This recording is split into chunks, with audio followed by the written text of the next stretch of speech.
Welcome to OLC 4.0 Term 2A. This is class 15. We're going to be looking at assignments 20, 21, 22, and maybe 23 today. And we're also going to be looking at comparative and superlative adjectives. I am Jillian Percy, and in a second, I will show you all the ways to reach me. Okay, the best way really is email jillian.percy@nnecschools.org. You could also reach out to me on Facebook, capital G, capital P, ERCY, space, capital W, AHSA. You can locate previous classes on YouTube at the same address. You can send student work in to studentwork@nnec.on.ca. Please remember to label your assignments. Okay. Today, we're going to be looking at comparative adjectives, using superlative adjectives, understanding textbook features, applying our understanding to locate these features in a textbook, using skimming and scanning techniques to read a textbook, and understanding visuals such as graphs in a textbook. Okay, so comparative adjectives are a special type of adjective, and basically we use them when we're comparing two things to each other. For example, my son is taller than my daughter. So for regular comparative adjectives that are short, we simply add ER to the end of the base adjective. For longer adjectives, like 2 and 3 syllable ones, we often use the adverb more or less in front of the adjective. My new boss is more positive than my last boss. That girl is less negative than she used to be. Some forms of comparative adjectives don't follow the rules. That's true in English just about any time. These are kind of what we consider irregular formats. Good, for example, we don't add ER, we turn it into the word better. So this pizza place is better than the one down the street. Well also becomes better. Well is in the idea of healthy. He was pretty sick for a while, but he is better now. Bad becomes worse. That computer virus is worse than the last one we had. And little can become less in its comparative form, like you get less chips in the bag than you used to. The irregular, some more irregular formats. Old can become elder if you are referring to members of the same family, like she is the elder sister. Old can also become older if you're just talking generically about people. My new coworker is older than me. Far is another one that can go two ways. It can become further or farther. Some people use both of those interchangeably, doesn't think it matters. Other people feel that farther is for specific distances. For example, Bronson is 120 kilometers farther west than Wisteria on that highway. These same people feel that the word further should be used either figuratively or for non-specific distances, like the blueberry patch is further into the meadow than the raspberry bushes. Superlative adjectives are what we use when we're comparing three or more things. In the regular format with short adjectives, we simply add est. He is the tallest guy in the room. If the adjective ended with a Y, we change the Y to I, and then we add the est. Busiest, happiest, silliest, craziest. With longer adjectives, 2 and 3 syllables, we add the word most in front of the adjective. This is the most delicious cake I have ever eaten. That dress is the most expensive one in the shop. Okay. Just like with the comparative formats, there are superlative adjectives with irregular formats as well. Less will become least, like that is the least expensive car on the lot. Bad becomes worst. That is the worst fish I have ever eaten. Good and well become best. He was the best in his class at woodworking. She is the best she has ever been since the surgery. And old and far still have the two formats, right? Old can become oldest or eldest. And again, it depends whether you're talking just about your family, where we would use eldest. She is the eldest of all the sisters, or oldest is for more general use, not just inside a family. He is the oldest guy in class. Far can become farthest or furthest. Of the three towns, Pashu is the farthest from here. He tried to hide in the furthest corners of the world. Those ones sound so similar. I can see why they get confused. Okay, moving on to assignments. We are at lesson 7 now, and we are talking about reading strategies. Back in lesson 3, you had to fill in a thought bubble with the different forms of reading. That was for like assignment 10 about things people read. Did you include the word textbooks? Believe it or not, writers of textbooks do their best to make writing their pages simple, or sorry, reading their pages simple. And yet, often students struggle with finding information they need. There are certain features that most writers of textbooks include to help students, but often those features are not appreciated because they are misunderstood. For example, look at all the details in the sample of a textbook page on page 12 in your unit. The amount of information crammed onto one page can make you tired before you even begin. So assignment 20 is understanding a textbook, and it is worth 15 marks.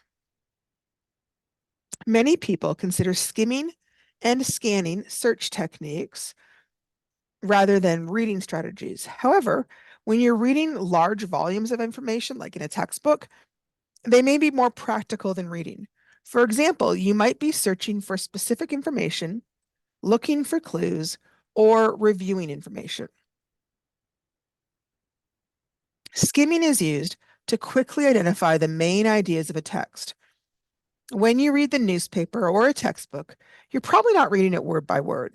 Instead, you're kind of skimming the text. Skimming is done at a speed 3 to 4 times faster than normal reading.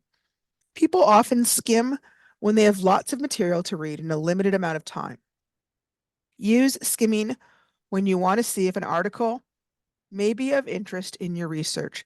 Basically, the idea is skimming is kind of like quicker reading, but the reason it's quicker is because you're kind of like not paying attention to every single word. You're just looking for the important stuff. There are many strategies that can be used when skimming. Some people will read the first and last paragraphs and use the headings and summaries as they move down the page of the screen.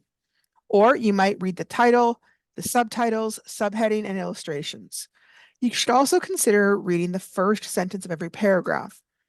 Why? Because remember how when we write paragraphs, we put the topic sentence in the first sentence that describes what the paragraph is going to be about. So if you read the first sentence, a lot of times that's going to give you the big idea for that paragraph. This technique is really useful when you're seeking specific information rather than reading for comprehension. Skimming works well to find dates, names, and places. It might be used to review graphs, tables, or charts. Scanning is a slightly different technique. It's what you would use when you're looking up a number in the telephone book or a word in a dictionary. Basically, you're just searching for a keyword or idea. In most cases, you know what you're looking for, so you're concentrating on finding a particular answer. Scanning involves moving your eyes quickly down the page, seeking specific words and phrases. Scanning is also used when you first find a resource to determine whether it will answer your questions. Once you have scanned the document, you might go back and skim it. When scanning, look for the author's use of organizers, such as numbers, letters, steps, or the words first, second, or next. Look for words that are bold-faced, in italics, or in a different font size, style, or color. Sometimes the author will put key ideas in the margin. For textbooks in particular, the table of contents will help you find information more quickly. The glossary can help you find definitions. The index can help you locate a certain topic within the textbook. Graphics can give you visual representation of what the text is saying, and margin notes and bolded text can emphasize important points. Okay. So here we're going to practice skimming a text, okay? Think of a word or phrase you're looking for and picture that. So I'm looking for something on Indigenous and women. So I'm looking for those two words as I'm reading this. I'm not going to read every word. I'm just kind of quickly running my eye over and looking for those words. This one really seems to be about European. I don't see anything about women there. Aha, all of a sudden, sisters, wives, and daughters of merchants, military officers, and political officials were involved in the trade. Likewise, indigenous people were active participants in the transatlantic market economy. The French relied on indigenous men and women to hunt fur-bearing animals and to process the furs. Washing the furs, scraping off the dirt, flesh, and blood vessels, and stretching them over wood frames to dry was women's work in indigenous society, said Lozier. Indigenous people also influenced production as consumers by demanding certain goods. And okay, so that point is not really talking about women. So if I was reading a whole bunch of pages in a textbook, but I knew I was looking for a question about Indigenous and women, I would just do that. It didn't come across so fast here because I only had 2 paragraphs to look at, but I'm just trying to sort of role model that for you. Okay, here is just talking about the different types of text features. See if this will work.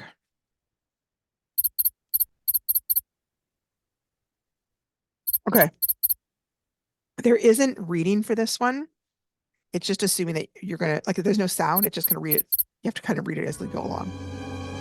All right, music, nothing else.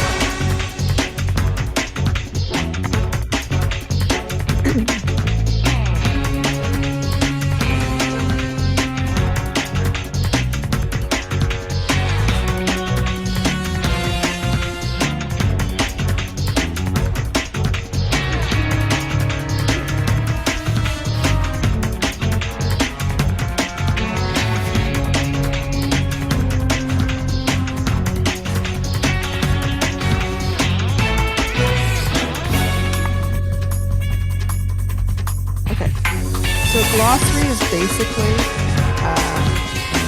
kind of like a little mini dictionary. It's often at the back of the book. It's really common when you're reading books about science or history and they're trying to tell you more. Fonts in bold print are to highlight certain words.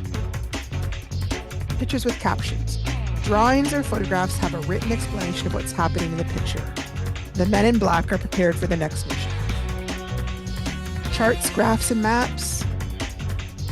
Visuals that are used to explain a topic in more detail. If you could have any superpower, what would it be? And then the answers are in a form of a circle graph.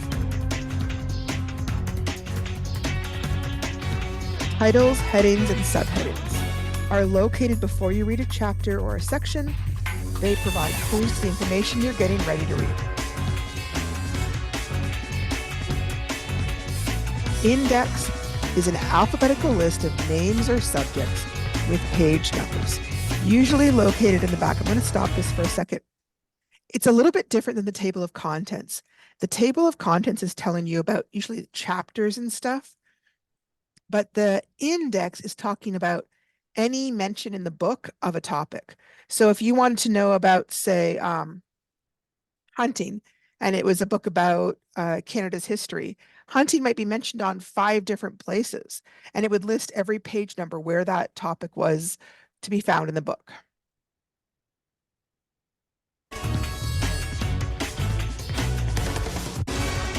Table of contents, a list of chapters in a nonfiction book, provides clues to what each chapter is about.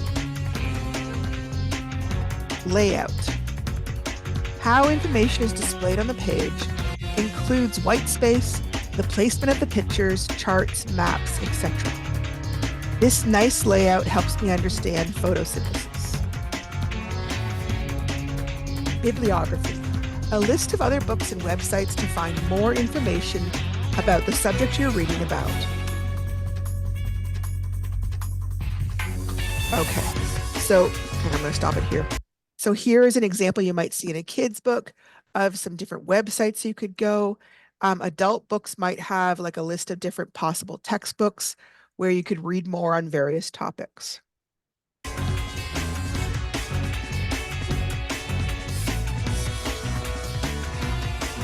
Okay, I'm going to end it there. Hang on. Okay. So this is kind of listing what the questions are going to be. And then I'm going to flip over and show you the page. In your unit, it's really tiny print and super hard to read. There is a specific it's on the internet where you can find it and read it, and it's much easier to read. So I'm going to kind of read these ideas first, and then I'll show you, well, maybe I better do it the other way around. Um, how to read a textbook page. Did I pull it up? Hang on. Yeah.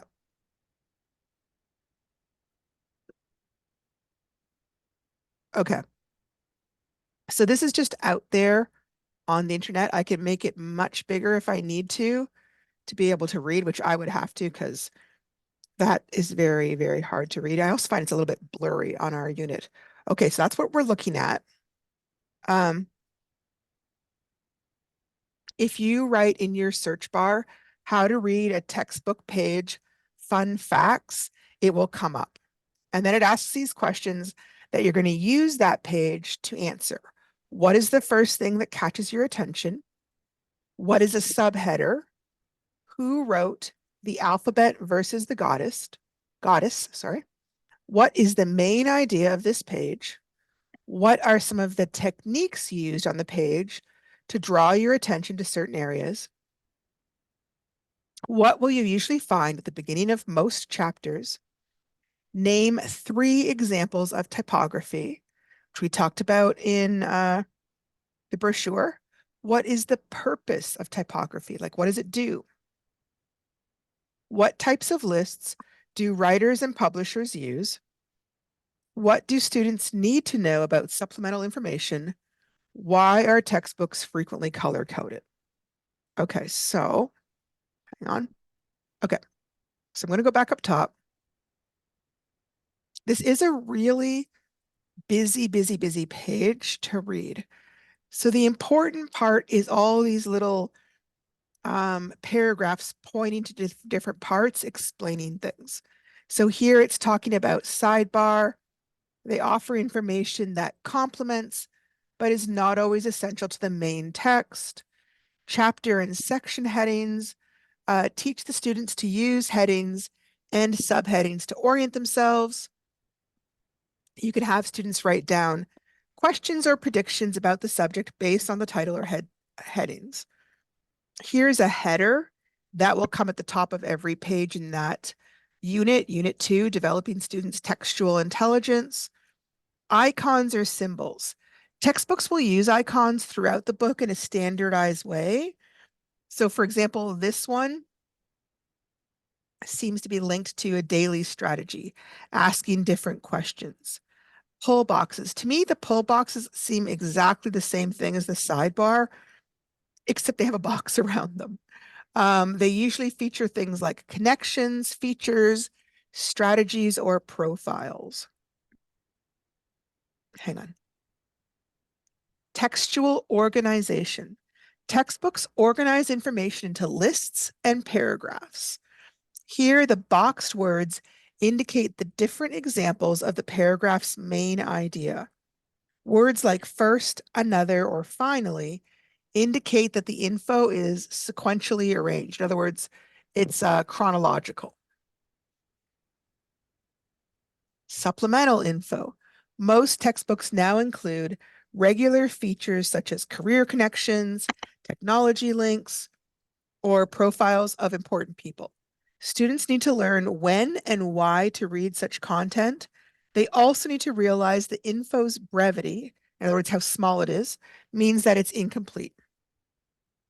Color codes. Textbooks frequently color code the book to help readers find their way around. Thus, all fun facts would use the same color format.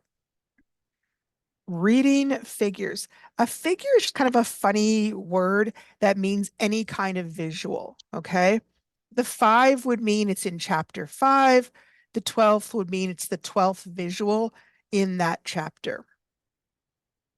Let's see. Web links, that's pretty obvious. Footer. A footer is a lot like a header, but it could give you different information. So in this case, up top, they're telling you what unit you're in. And down here, they're telling you what chapter they're in. Free reading, read the discussion questions before you start, which is what we kind of did already. Reading directions, lists in here, vocabulary. Let's see. Finding the main idea. Remember, we talked about how the paragraph, the first sentence will tell you the main idea. Conventions. Here's some information. Here's different types of typography: bold, italic, Roman or normal, underlined, color or icons and symbol.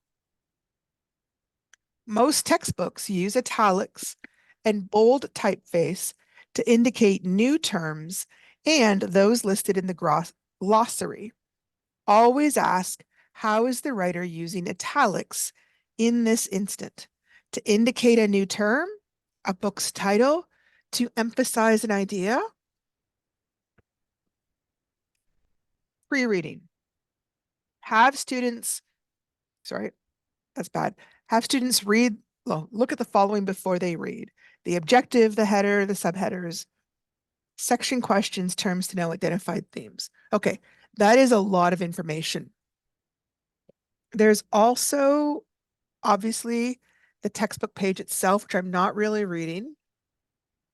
You'll have to kind of look at that part yourself. And you're using that page to answer these questions. So I put it here, but you can see it's so fuzzy. I spread it out, but I'm not going to bother with that now. Okay. After you finish that, you should be kind of familiar with textbook features. It doesn't really take very long to do that exercise. It's only like 15 questions. It's pretty quick. This is another assignment. It's also, I think, pretty quick, and it's another 15 marks. This one, basically, you're going to pick a textbook on any subject that interests you, okay? If you're at a learning center, there should be some other textbooks there. If you're not at a learning center, there should be a school. You could always go over and talk to the principal. And I will show you in a minute, there are textbooks online that you could use as well, okay? There's a little chart I'm going to show you in a second called Textbook Feature Analysis, and you're going to use it to record your answers. You may not know what all the features listed are, but your task is simply to find the features. This exercise is just an attempt to get you to practice interacting with and investigating the features of a text. Please note, the novel Jimmy Comes Home is not a textbook. So we can't use it because it doesn't have these kinds of features to be able to answer these kinds of questions, okay?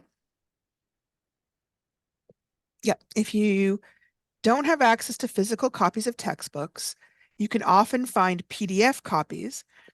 If you enter textbook PDF finder, see what comes up. Some sites may be members only to view, or they may want money. But if you hunt around a little bit, you should be able to find some possible textbooks to use. Let's see. Okay, a bunch of things came up. Let me see if something comes up. Okay. Yep, I remember this was a problem. There, you have to kind of play around a little bit to find one. If you have an actual textbook physically in front of you, it is much easier. I think this is the one that was really good, Internet Archive. Okay. So let me see.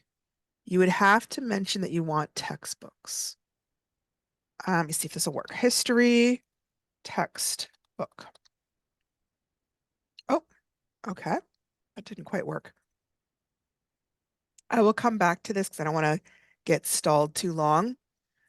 Here is what you're going to be answering. What is the title of the textbook? That should be very easy, should be right on front. Who were the authors? Usually it'll say right on the front cover. How many pages does the textbook have? What is the name of the publisher? If you're looking for that, it's not usually on the front cover. It might be, but if you open it up inside, there's usually a bunch of words in fine print right on the back of the cover, and it should tell you who the publisher is. And it'll say something like Pearson Publishers or McGraw-Hill Publishers or whoever it is. What is the ISBN? Okay. You can answer this two ways. You can tell me what it means, or you can just actually give me the ISBN on your textbook. Okay. It's a number. International, I forget something book number. Every book has their own individual book number so that they can be differentiated and looked up.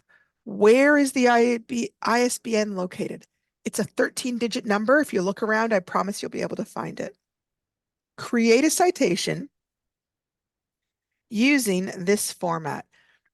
A citation is when you are telling somebody what book you used to find information. It's really important when you go to college and university. If they ask you to do a research paper on something, you're not just going to, invent it all out of your head. You're going to read other books, and they want to know what books. And it has to come in this format. First, put the name of the author. Last name first, like my name would be Percy Gilliam. The title of the book, the publisher's location, very often places like Toronto, New York, London, then the name of the publisher and the date of publication. Okay. So here, Scully A. Smith, Canada Today. Yours actually has the citation to use as an example. Okay. Where is the table of contents? That should be really easy to find. How is the information in the table of contents organized?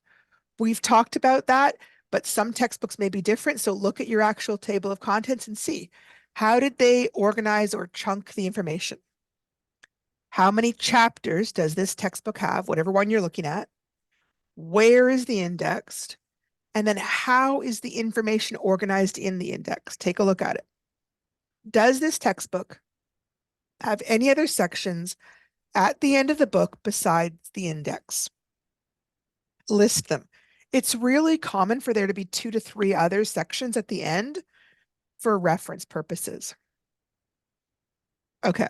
Oh, here it is. I knew I had one. Hang on a second. Okay. So this is a textbook called Issues for Canadians. If you are stuck and you can't find one, here is a perfect example. Okay. You can see right here, it tells you who the authors are. It tells you where the publisher is. There's a bunch of really important information on here. And you can just flip through this. Oh, look, there's a table of contents, right? And you can use this to answer those questions. I've got the URL right here. If you just copy it down, it will help you to answer the questions if you can't find one on the internet that you want to use, okay? Okay, let me see. We've got 20 minutes. I'm just trying to see if I've got enough time to. I might skip to these videos and come back to them. They're a bit formal. It's just kind of showing you some scanning and skimming techniques. Okay, assignment 22, which we talked about, skimming and scanning for information. There's some textbook pages that follow, and you're going to use them to answer the following questions. You don't need to read every single word on the textbook pages. Not all of the pages are useful for these questions. The very first one question here, I think is actually the hardest. The question says, skim over the whole passage, like all those textbook pages, there's 4 or 5, to gain an overall impression or main idea. Remember, skimming is quickly glancing over the passage to determine the general content of the passage. In one sentence, write down what you think the passage is about, the main idea. Now, sometimes people write the simplest possible sentence and they feel like, yeah, I nailed it. Here's the thing.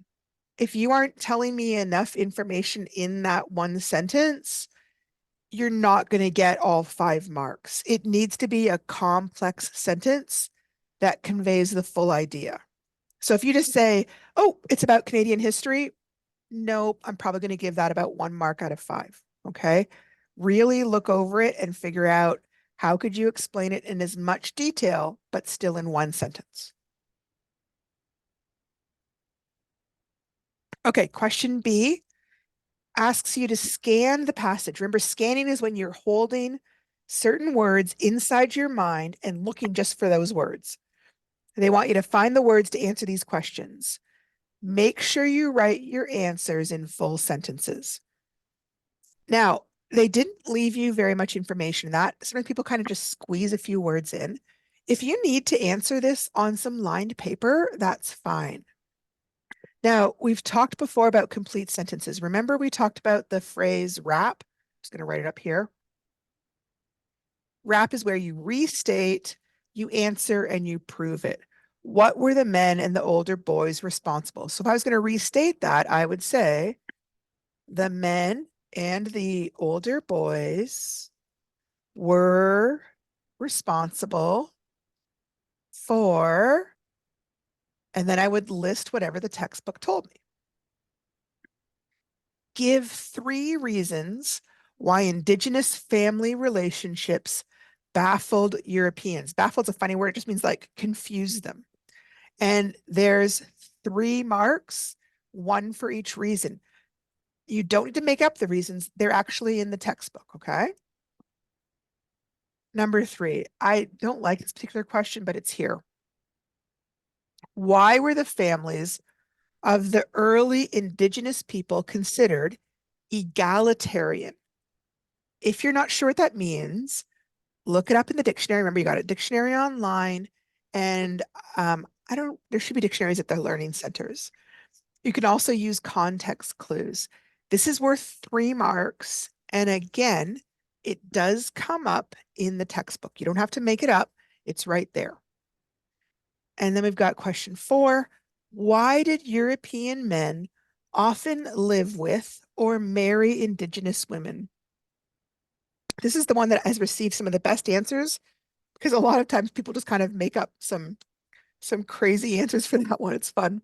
However, not necessarily accurate because remember, you're trying to practice looking for answers in a textbook. So you can't just invent this one, however creative and wonderful your ideas are. It's got to be from the textbook to show you know how to find information in a textbook, okay? So here are the pages and here's what they look like. And again, they're very tiny and they just kind of start in the middle. They didn't start at the beginning of the chapter. So there's page 1, page 2, page 3, page 4. Okay, so remember when it's talking about, hang on, what were the men and older boys responsible for? That phrase, older boys, I feel like it's not going to show up very much. So what I would do is I would start quickly scanning. I'm not reading, I'm just looking for those words. Older boys, older boys, older boys. Oop, I found something. Okay. See, I don't have to read every single word because some phrases just aren't used very often. So for a lot of these questions, that kind of thing where you're just quickly looking for something is going to help you out. Okay. Okay. Visuals in information text. This part is worth 12 marks. Now that you've examined different examples from textbooks, you should be able to answer the following questions in full sentences. So not 1-word answers, okay?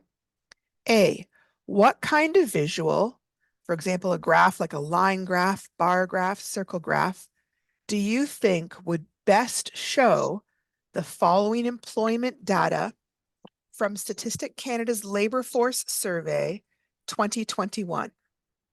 Hint, you might remember making this kind of visual in math class. I'm going to give you an even bigger hint. These are going to be really useful to you. Okay.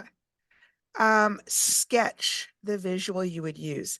Okay, now I've had a few people take the word sketch very literally, and they just do something like this. They just kind of grab it. Oh, here we go. Yeah. And they start just drawing something really loosely, kind of messily. They don't label it. That's not what we're looking for. When they're saying sketch, they're simply meaning that you don't have to grab your ruler, okay? Here's the information they want you to show on your visual. In 2021, approximately 6 million people were working in Ontario, of which 54% were male workers, 46% were female workers. 82% worked full-time, 18% worked part-time, 84% were employees, 16% were self-employed. This is interesting to me because I feel like somebody should be the bosses, but they haven't got that category. But anyways, that's fine. Okay. So this is what I mean.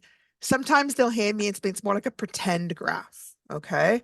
It still needs to be, it can't just look like, oh, there's no words, there's no numbers, you have no idea what it represents. It has to have labels and numbers. Something to keep in mind, they list a couple of different graph types. Not every graph is going to be able to show us all these different bits of information. Some graphs are better for that than others. I'm going to show you two graphs that I think are really good at this. Okay, examples of proper circle graphs. So here there's a circle and they've got different sections and they've labeled the sections. The title of it, there has to be a title, musical preferences of students, rap 35%, classical 10%, country 12%, alternative 15%, rock and roll 28%. Here's a similar type of circle graph. And again, it's got a title, Foreign Languages Studied. This one has a nice little legend too, where it shows you that the colors mean a certain language. So this yellow color is French.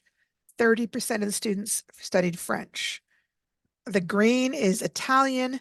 10% of the students studied Italian. The blue is German. 5% studied German. And the pink is Spanish. 55% of the students studied Spanish. This is one type of visual you could use to show that information. Okay. Examples of bar graphs. So here they've got bar graphs and they've done them in different ways, okay? They've got vertical where things are going up, horizontal where things are going sideways. Then they've got a stacked one. These are really complicated. If you're excellent at math, you're welcome to try this. I'm not comfortable with that style. And then grouped. So here it's talking about favorite colors. Some schools that are like really big might have 4 grade 1 classes, 4 grade 2 classes. A lot of the schools here are pretty small. They may not have that. And you can see there should be like a little legend that shows you the green class is Miss Archery's class. The blue is Miss Gardner's. The purple is Mr. Hill. The red is Mr. Gravy. And each of them liked different colors, right? Here is a more typical bar graph. They've labeled which colors. They've also labeled the axis. They've given it the title colors. So the labels are here, green, blue, red, and the title is colors. Over here in the side, there's numbers. The numbers are part of the labels, 5, 10, 15, 20. And then they've given that a title, number of children, and they've given the entire graph a title, favorite color. And then they've created nice, neat bar graphs and put it to the appropriate number. Same thing over here. They've just flipped the axes. Here they put the colors on the side and the numbers underneath. Now, for each of these, they did the numbers in groups of 5, but you wouldn't necessarily have to in your graph. You could do 10s, 20s. A very small graph might go in 1s. That won't work for our graph, I don't think. But What do we do if we have an unusual number like 28, right? These ones all kind of land exactly on the line, more or less. But what if I had a weird number that doesn't quite match any of the numbers here? What do I do to show them on the graph? Okay, well, so here I've got numbers from 0 to 80. I'm going up in groups of 10. So 0, 10, 20, 30, 40, etc. But if I want to show 36, there is no 36. So I have to kind of think about it for a second. Like 36, that's pretty close to the number 35. And 35 would be about halfway between 30 and 40. So I would put it just a little bit past the 35. So yeah, I kind of ahead of time grabbed this. Halfway would be right there. A little bit past halfway might be there. And that is showing 36. Okay. Some people tried to round off and just do 40 or just do 30. But there was a question I remember, and it ended up with somebody rounding down, and the number was 0. It didn't really make any sense in the light of the question. Okay. This is the bottom part of the page, right? The top part is about the graphing. The bottom part is asking you some questions about this story, okay? The title says Beaver Brae Secondary School Students, Staff Host Spring Feast and Powwow. On May 7th, hundreds of staff and students from Beaver Brae, local elementary schools, and community members were served wild rice soup, bannock, fruit, cookies, and refreshments for lunch in celebration of Beaver Brae's spring feast and powwow. Following lunch, spectators listened to the beat of the Brown Eagle Drum Group and watched as Aboriginal dancers of all ages, adorned in their regalia, made their grand entry into a packed gymnasium. Elder Clarence White did an excellent job explaining all the different types of regalia, dances, as well as a lot about the Anishinaabe culture. This was an excellent learning opportunity for many staff, students, and visitors who also participated in the intertribal dancing throughout the afternoon. Submitted by Joyce Blythe. So the first question says, what kind of visual is used here? I'm going to ask specifically, please don't use the word picture because picture can describe a whole bunch of different kinds of visuals. Some of the possible visuals we've studied so far are things like graphs, diagrams, maps, charts, tables, photographs, or drawings. So pick one of the ones we've studied and remember to use the wrap format. What kind of visual is used here? They have used and then you tell me what it is, okay? If you just write one word, like let's say you wrote maps here, I would only give you 1 mark because you haven't put your answer in a complete sentence. Why do you think this was chosen? This means this visual. Okay, they didn't kind of come out and spell it. And for some people, that was kind of confusing. Why was this type of visual chosen? So think about what purpose does the visual have and what does it add to the story? Like, would the story be the same if you didn't have that visual there? Number 3, do you think it is effective in conveying information? Again, the it means the visual, okay? Now, I get a lot of people who want to just write, yep, I think it's effective. It's great. It does a really good job. Okay, this is worth 3 marks. So I'm looking for examples of what do you think it's doing well? What information is it telling me? Like, is there stuff that this visual is showing me that is not being shown in the words? And if so, what kind of information is that? How is it telling me this type of information? So think of at least 2 to 3 sentences of what this shows me that isn't explained very well in the story. Okay. That gets us through all those things. Let me just see here. Nope, we're good there. Okay. I think we're pretty good. I'm going to see if this is at all helpful. I can't remember. It's been a little while since I've seen this, and I don't remember if it's really hard or Hi, really this helpful. is Morag So we'll from just kind of Academic grab it for a Skills. second and In see. this video, we're going to Hang apply a on. scanning. First, let's think about why we might use a scanning strategy. Frequency of keywords in the text. The more Okay, frequently that your seems keywords really appear, quiet to the me. more relevant that paper is likely to be. For example, if your topic relates to gender equality. Okay. So that one I think is a little bit First, too as with all reading tasks, we too need to tricky. Hang identify on a our purpose. second. Let me see if the other one was more useful. This one's about skimming. Hi, this is Morag from Academic Skills. In this short video, we're going to. It is not appropriate if you need to gain in-depth knowledge of a text. So how do you skim read? First, as with all reading tasks, determine your purpose for reading. Then, focus only on the parts of the text that contain the main ideas, such as headings, introductions, and conclusions. Remember, you're looking for general information, not detail, so don't read every word. It can also help to think like the author. Consider what their aim might have been and how they might have structured the paper to achieve that aim. In this video, we're going to apply a skimming technique to a paper to determine if it's going to be useful for our purposes or not. So the first thing is to determine what our purpose is.